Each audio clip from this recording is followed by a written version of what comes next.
problemas econômicos da Alemanha, o crescimento do partido nazista e o seu combate e perseguição aos judeus. Gadamer, nessa linha, concorda com Roland Gardner, embora ele reconheça que houve razões de natureza filosófica para ter ocorrido o interesse de Husserl pela questão da história. Assim, escreve Gadamer, que a análise feita por Husserl o faz retornar ao mundo da vida, permitindo-lhe daí chegar à esfera transcendental. Portanto, a passagem da esfera factual para a transcendental, a esfera das variações possíveis para o encontro do invariante, que é essencial, que é fundamental, e o retorno ao mundo da vida, que, segundo ele, tinha sido abandonado pela filosofia e pela ciência. Bom, essas perspectivas vão ser ainda analisadas por outros autores que não concordam muito com isso aqui, tais como James Morrison, Paul Ricoeur, Paul Janssen, tem uma obra titulada Fenomenologia da História em alemão, David Kahn. As circunstâncias políticas contemporâneas da época de Husserl permitiram que ele se aprofundasse na questão da história, pois esta está intimamente vinculada à redução, que lhe vai possibilitar chegar à vida transcendental. Assim, o começo da filosofia, do ponto de vista transcendental, é a historicidade. A ideia inicial de Husserl de fazer uma filosofia como ciência rigorosa, no contexto desse título, inclusive, Fenomenologia como ciência rigorosa, é agora, na última obra que fica inacabada, a Crise, é considerada como um sonho que acabou. Não é possível se fazer uma filosofia como ciência rigorosa. O sonho acabou, diz ele. O que está em crise é a própria ciência que procura se desenvolver como técnica, diz ele. Husserl ainda indica o caminho da crise como vindo de Descartes na filosofia e de Galileu na ciência. O ser humano não é puro código, ele é, conforme diria Descartes, ele é, na verdade, código cogitado, código com os seus conteúdos pensados, cogitados. Não há só o código, o pensamento, é pensar com conteúdos. É sempre assim que se dá a discussão do código. É um eu penso com os seus conteúdos, portanto. Husserl diz que, por isso mesmo, então, nós podemos afirmar que existem diferentes estilos de vida no mundo e que a eles correspondem estilos diferentes de historicidade que vão permitir que o ser seja um constante vir a ser.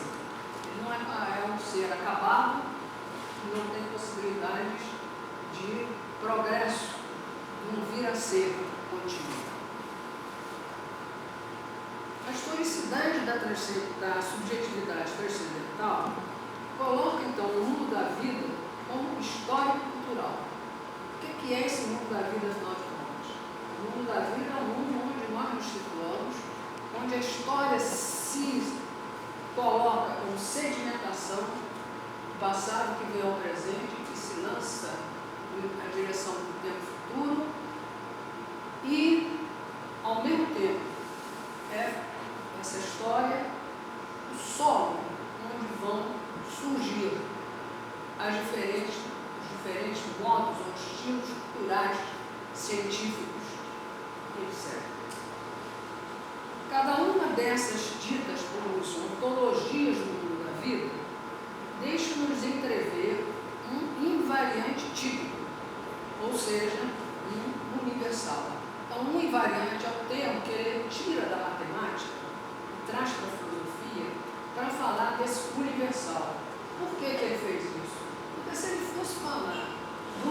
universal como essencial e fundamental podia cair dentro do que vigorava na época, na ideia de essência da filosofia clássica, que é justamente a que ele vai combater também.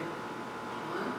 Portanto, ele se afasta dessa terminologia, agora vai falar dela mais adiante, porque ele está buscando um universal que é um invariante e que se mostra em todo e qualquer sujeito, em toda e qualquer época, em toda e qualquer situação histórica. Esse invariante é o termo matemático para falar da universalidade, quando se discute a questão do número, que foi da tese do doutorado do Russell. Cada uma dessas ontologias do mundo da vida deixa-nos entrever um invariante típico, ou seja, um universal, refutando-se assim o quê? O relativismo e o historicismo. Falar de historicidade não é falar de historicismo. Falar de subjetividade não é falar de subjetivismo. A subjetividade constitui realizações, conquistas, empreendimentos, progressos. Ricoeur comenta esta dimensão da subjetividade, fazendo a conexão entre historicidade e temporalidade. Ricoeur tem uma obra, acho que foi traduzida já sobre a questão da subjetividade, né? Então, lá nós vamos encontrar essas discussões presentes. Portanto, a dimensão de conexão que se faz entre historicidade e temporalidade é fundamental para se entender esse invariante. Segundo Paul Ricoeur, a temporalidade é a forma universal onde se situa o horizonte do mundo da vida, em sua historicidade criadora, fluxo da consciência. Na obra do Russell, A Crise, ele fala em redução da consciência mundana, empírica, e da história factual, ou seja, colocá-la em parênteses, colocar, portanto, essa consciência mundana pela redução, colocá-la em parênteses, permitindo o surgimento da historicidade transcendental, que é justamente aquilo que se busca como invariante do ser da história. Para solucionar a crise da ciência e da humanidade, bem como da filosofia, Russell propõe a redescoberta do caminho destes desvios e a redescoberta do caminho original da ciência e da filosofia. Ou seja, o que o Russell fez em toda a primeira parte da obra que foi acabada foi a discussão desses desvios da filosofia e da ciência e como se poderia voltar, né, a essa dimensão original da ciência e da filosofia. A origem da crise, diz Russell, vai estar em Descartes, conforme nós já mencionamos, para a filosofia, e em Galileu para a ciência. É, em outras palavras, a afirmação da subjetividade como ego apenas e puro em Descartes, Clássico, e da objetividade no solo empírico da ciência por Galileu. O Russell concorda que é preciso examinar o pressuposto da conexão entre historicidade da reflexão e a reflexão de si mesmo. É certo que a característica específica do homem é o seu pensamento raciocinante, desde que seja considerado enquanto vida pessoal em sua razão pensante.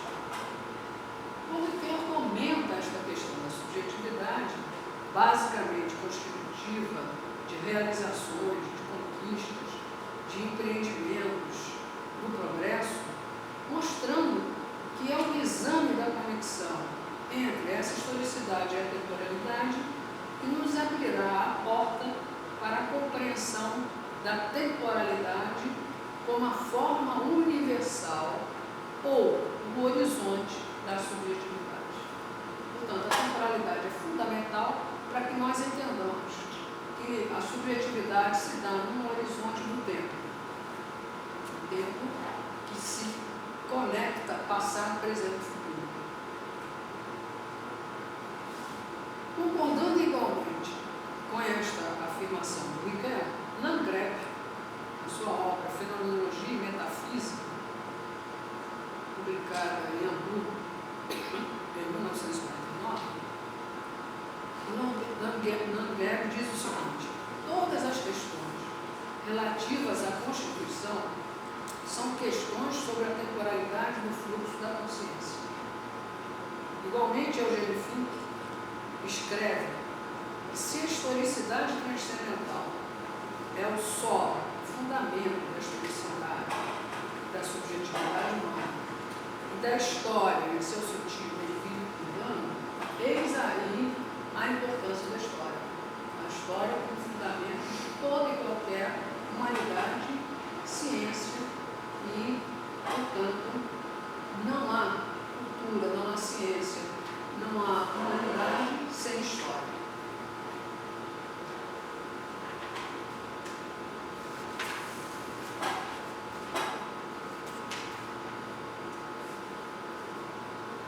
Quando Russell, na sua tese, analisou a questão da origem da geometria, ele se deteve nesse tema origem. Segundo ele, era preciso enfocar o problema da origem como um problema do primeiro sentido que emergiu na história. Portanto, falar da origem da geometria é o simples.